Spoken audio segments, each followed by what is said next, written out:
এনেকৈ হ'ব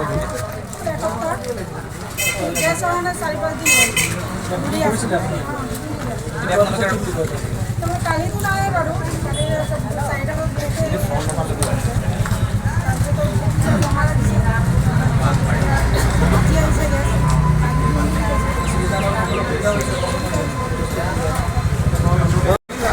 অপৰদিনত হৈছে মনত ৰাখিব কষ্ট হৈছে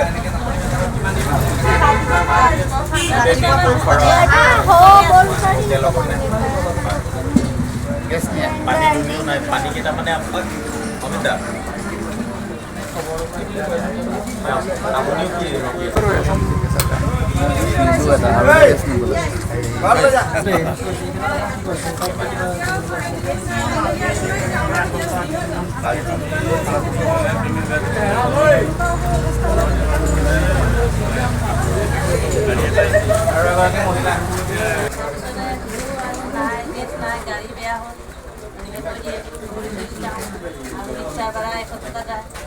ডেইলি আপোনাৰ প্ৰত্যেক দৈনন্দিন জীৱনত এতিয়া আমাৰ চিলিণ্ডাৰ নহ'লে নচলে নহয় জানো যেনে এখন ইমান এতিয়া অসুবিধা হৈছে আপোনাৰ ৰাইজৰ প্ৰতি কিবা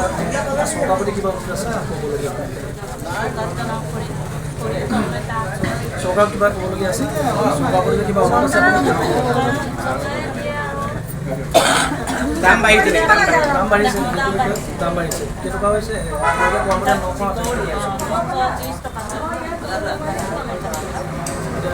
দৈনন্দিন জীৱনত যদি আমাৰ চিলিণ্ডাৰ নহয় যথেষ্ট অসুবিধা হ'ব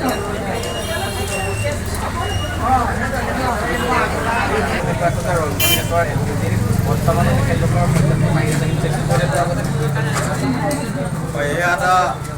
চৰকাৰৰ আমাৰ সাধাৰণ জনগণৰ ওপৰত কৰা আদি ষড়যন্ত্ৰ আমাৰ ৰাইজক দিয়াটো মৰাৰ এটা এইটো পৰিকল্পনা এতিয়া 50 টকা ইতিমধ্যে দাম বাঢ়িলে LPG গেছৰ আৰু ঠিক ইলেকশ্যনৰ পাছতে আমি সকলোৱে জানো যে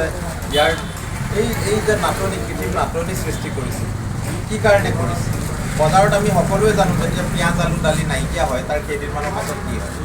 সাধাৰণ মানুহৰ অংক তেনেকৈ কিন্তু তেখেতসকলে অংক কৰে কোটি কোটি টকাৰ আৰু এইখন চৰকাৰৰ সেয়াই নেকি আজি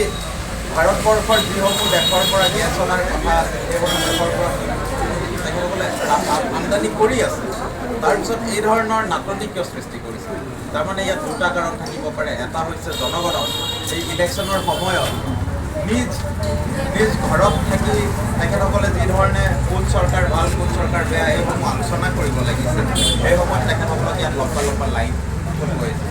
লগতে হাৰাশাস্তিত ভুগিছে আমাৰ ৰাইজ এতিয়া অকল LPG গেছে নহয় ইয়াত এতিয়া আমাৰ তেলৰো তেখেতসকলে এতিয়া নাটনিৰ সৃষ্টি কৰিছে পেট্ৰলৰ মূল্য বৃদ্ধি হৈছে তাকে কওঁ অসমৰ জনগণ আপোনালোকৰ বুজি উঠিবলৈ হ'ল এই ধৰণৰ আমি ঘৰতে পাওঁ LPG গেছ ডাঙৰ চহৰত দেখোন ঘৰৰ পৰাই পায় নে কি কয় বাইদেউ আৰু ইয়াত আমি কাম বন শেষ কৰি খাটি খোৱা মানুহ এদিন কাম খতি কৰিলে ঘৰত ল'ৰা ছোৱালীৰ অসুবিধা হয় মুখ্যমন্ত্ৰী এফালে 9,000 টকা দিছে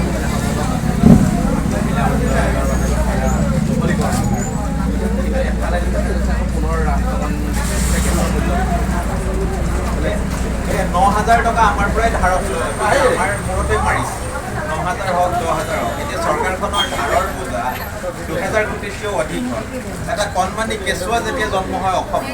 এতিয়া 70,000তকৈও বেছি টকা ধাৰৰ বোজা মূৰত লৈ পেলাই দেখিবলৈ আহে সেই পৰিস্থিতি এইখন চৰকাৰৰ অনাগত দিনত কি হ'ব গৈ আছে আমি ক'ৰবাত শ্ৰীলংকাৰ নিচিনা পৰিস্থিতি নহয় এইখন চৰকাৰে আদানী আম্বানীক ঘৰত কৰিবৰ কাৰণে এই গেছ কোম্পানী এইবোৰ যে কৰি আছে এটা ডাঙৰ সিহঁতৰ মানে এটা পৰিকল্পনা গেছৰ নাটনি বিজুলী বাতিৰ নাটনি তাৰপিছত দুদিনৰ পাছত দেখিব আদানীক দি দিয়া হয় তাৰপিছত দেখিব আম্বানীক দি দিয়া হয় টাটাক দি দিয়া হয় আৰু ব্যক্তিগত খণ্ডলৈ যোৱাৰ পাছত জানেই তেখেতসকলে নিজ ইচ্ছামতে দাম বঢ়াব কেৱল মাত্ৰ মুনাফাৰ কাৰণে নিৰ্বাচনৰ পাছত হেলিকপ্টাৰ ইউজ কৰিছে হাই প্ৰফাইল গতিকে ইয়াত তেওঁলোকৰ ৰাইজৰ হয় ক'ত পালেগৈ মুখ্যমন্ত্ৰী ডাঙৰীয়া ক'ত কয় দেখোন তেখেতৰ একোৱেই নাই কৰ্মক্ষম নাৰী যে 5 বছৰতে তেখেতৰ যি ধন 1,000 গুণতকৈও বেছি হৈ যায় অগাধ সম্পত্তি এতিয়া আমাৰ আইসকলে যুগ যুগ ধৰি কষ্ট কৰি আছে তেখেতসকলৰ যদি আগত আছিলে 1 লাখ টকা পুঁজি এতিয়া 10,000 টকা পাই ভাৰত চৰকাৰ সেয়াই হৈছে এখন চৰকাৰৰ নীতি ক'ত পালে এইবোৰ টকা পইচা হেলিকপ্টাৰ নিশ্চিত ৰূপে আমাৰ নিচিনা দুখীয়া মানুহৰ পৰা আমাৰ পৰা কাঢ়ি আমাৰ পৰা টকা পেলাই তেখেতসকলে পইচাৰে এতিয়া আমাক জাকজমকতা দেখুৱাইছে ঘৰে ঘৰে ভোট কিনাৰ এইটো যে অৰুণোদয় আঁচনি আজিৰ পৰা 4-5 বছৰ আগত 9,000 তেখেতসকলে 4-5 বছৰ আগতো দিব পাৰিলে এই ইলেকশ্যনৰ প্ৰাকখনত 10,000 টকাটো আগতো দিব পাৰিলে এই ইলেকশ্যনৰ প্ৰাকখনত তাৰমানে আইসকল ভোপাইসকলে সকলোৱে বুজি উঠিছে যে হিমন্ত বিশ্ব শৰ্মা চৰকাৰে সম্পূৰ্ণৰূপে বোকাখাটৰ অতুল পৰা তেখেত গোলাঘাটৰ লোক বোকাখাটত এটা ঘৰ সাজি থৈছে বোকাখাটবাসী ৰাইজে তেখেতক কাহানিও দেখা নাই কেতিয়াবা ধৰক ক'ৰবাত ডাঙৰ পূজা উৎসৱ হ'লে তেখেতে দেখা এটা কিনিবলৈ আহে ধূমকেতুৰ দৰে তাৰ বাহিৰে বোকাখাটবাসী ৰাইজে তেখেতক দেখিব এতিয়া এই নাটনিৰ সময়ত আমাৰ MLA জনৰ বা যোনে বিধায়ক হ'ব বিচাৰিছে তেখেতৰ দায়িত্ব কি আছিল আহি আমাৰ ৰাইজৰ দুখৰ বুজ আৰু তেখেতটো সৰু সুৰা মানুহ নহয় ঘৈণীয়েকৰ সম্পত্তি কিমান টেক্স ফাইল ৰিটাৰ্ণে বোলে কিমান লাখ টকা টেক্স ফাইল ৰিটাৰ্ণ কৰিছে আপোনালোকে তেখেতৰ নমিনেশ্যন ফাইল পেপাৰখিনি আৰু বাইদেউ হ'ল ফুলপৰা ডাঙৰীয়াৰ ঘৈণীয়েক আমাৰ বাইদেউ প্ৰফেচাৰ তেখেতে কলেজত পাই কিমান আৰু তেখেতৰ টেক্স ৰিটাৰ্ণ ইমান সৰু পৰা হ'ল ইমান অগাধ সম্পত্তি সৰু পৰা এইবোৰ প্ৰশ্ন মানুহৰ মগজত উদয় হৈছে সেইকাৰণে আমি কম বোকাখাটবাসী ৰাইজক 10 বছৰ কাল তেখেতক পালন কৰিলোঁ এতিয়া আমি নিজৰ হাতলৈ এই দায়িত্ব অনাৰ সময় হৈছে আপোনালোক আহক সজাগ হওক একত্ৰিত হওক এইবাৰ মই প্ৰতিদ্বন্দ্বিতা কৰিছোঁ প্ৰণৱ তুলে টৰ্চ লাইটৰ ছবিত আপোনালোকক দিব আমি যাতে এনেধৰণে লাইন পাতি এনেধৰণে অপমানিত হ'ব লগা নহয় যদি আমাৰ সময়কালত এনেকুৱা ধৰণৰ পৰিস্থিতি এটা হ'লহেঁতেন তেতিয়া মই নিজে আহি খবৰ ল'লোহেঁতেন কিয়নো ৰন্ধন গেছৰ অভাৱত আজি এই আইৰ কেঁচুৱাটো ক'ত পৰি আছে আপুনি জানে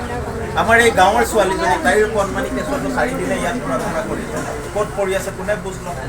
মন্ত্ৰী বিধায়ক হ'লে সেইসমূহ দায়িত্ব তেখেতসকলৰ আছে যে নাটনিৰ সময়ত আনি পেলাই লগত কিয় চাওকচোন নটিছখন এখন হাস্যকৰ নহয় গাড়ী ট্ৰাক এখন বেয়া হ'ল বুলি বোলে গেছৰ নাটনি হৈছে কিবা কি মূৰ্খ পাইছে আমাক মূৰ্খ পাইছে যে ট্ৰাক এখনৰ নাটনিৰ কাৰণে গেছ বোকাখাটবাসী ৰাইজে নাপাব কি এখনে ট্ৰাক আছে পৃথিৱীত কি ধৰণৰ কথা নে সেই এখন ট্ৰাকো হ'ল কোনোবা মন্ত্ৰীৰ অঙহী বঙহী যে তেখেতে নচলালে অঞ্চল পাই লৈ ল'ব বুলি সেই ভাড়াটোও তেখেতে যাতে নিদিয়ে আনক এই ধৰণৰ নীতিৰে ৰাইজ বুজি পাওক এই ধৰণৰ নীতিৰে এইখন চৰকাৰে আমাক এক কৰি গৈছে তেখেতসকলক সলাবলৈ হ'ল আমি সকলোৱে মিলিব লাগিব আৰু একত্ৰিত হ'ব লাগিব তেতিয়াহে এনেধৰণৰ অপমানৰ পৰা আমি হাত সাৰি যাব পাৰিম আপোনালোকে বগাত চিমেণ্ট পাইছেনে বাৰু এখনে গাড়ী মানে পৃথিৱীত ইয়াত চিলিণ্ডাৰ পোৱাবলৈ দামো বাঢ়িল নেকি 60 টকা অফাৰ 20 টকা হ'ল আপোনালোকৰ কিনেই হ'ল ইয়ালৈ অহা